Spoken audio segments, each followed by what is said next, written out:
हुगली जिले में बाढ़ की स्थिति से निपटने के लिए जिलाधिकारी मुख्तार आर्या की अगुवाई में मंगलवार सुबह पुरशुरा में राज्य मंत्री बेचा राम मन्ना, आरामबाग बाढ़ स्थित नोडल अधिकारी ओंकार सिंह मीना, विधायक रामेंद्र सिंह रॉय, सांसद मिताली बाग, हुगली जिला परिषद अध्यक्ष रंजना धारा ने एक उच्च स्तरीय बैठक की। इस बैठक में हुगली ग्रामीण पुलिस अधीक्षक कामनाशीष सेन भी मौजूद थे। मंत्री बेचा राम मन्ना समेत हुगली जिला प्रशासन के वरिष्ठ अधिकारियों ने बाढ़ प्रभावित इलाकों में बांधों का दौरा किया, जहां लगातार बारिश और अत्यधिक पानी के कारण बेघर हुए लोगों को कुछ भोजन सौंपा गया।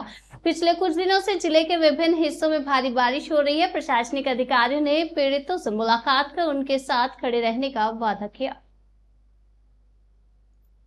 জল ছাড়ার জন্য এই পরিস্থিতি তৈরি হচ্ছে, তবুও রাজ্যের মাননীয় মুখ্যমন্ত্রীর নির্দেশে আমরা গত কয়েকদিন ধরেই সকলেই এখানে রয়েছে।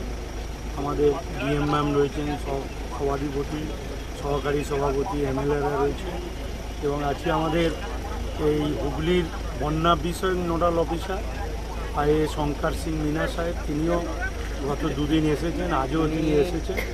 বিভিন্ন স্থান পরিদর্শন করা হচ্ছে এবং আমাদের স্থান যাতে পর্যাপ্ত পৌঁছায়, মানুষ যাতে অসুবিধে না হয়, নদীর বেডের মধ্যে যাদের রয়েছে তাদেরকে যাতে তুলে এনে বুঝিয়ে হেলথ সেন্টারে আনা যায়, সেরকম সর্বত্রই আমরা ব্যবস্থা করছি। তবে এখনও পর্যন্ত বড় ধরনের ঘটনা কিছু নেই। আমরা সব বিষয় নিয়েই তৈরি রয়েছি।